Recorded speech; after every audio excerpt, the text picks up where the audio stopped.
Statistika ma'lumotlariga qaraganda, ayollarga nisbatan erkaklar sog'lom ovqatlanishni yaxshi ko'rishar ekan. Men bu narsaga mutlaqo ahamiyat bermas edim.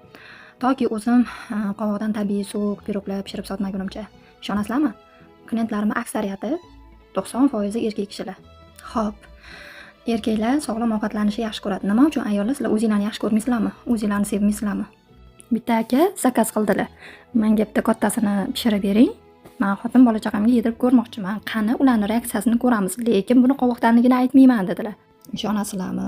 So'qni ham, pirogni ham qovoqdan tayyorlanganini sezishmabdi ham, bilishmabdi ham. So'qni shaftolili deb o'ylabdi, qovoqni tvorogli deb o'ylabdi pirogimni. Xullas, har doimgi klientga aylanib qoldilar. Haftada bir marta bo'lsa ham o'sha pirogdan zakaz qilib yeydigan bo'lishdi. 1000 marta eshitgandan bir marta yeb ko'r deyishgan. Постоянно klientga aylanasizlar qolasizlar. Ayniqsa ayollar shirinlikka o'ch bo'ladi. Tabiiyki semirib ketasizlar. Sizlar mana shu pirogdan zakaz qilib yeb ko'ringlar, umuman qomatingizga ta'sir qilmaydi. Qaytaga yurak, qon tomir, jigar, ichagingizga juda ham zo'r foyda beradi. Shirinlik ichni qotirsa, bu esa ichinglarni zo'r keltiradi.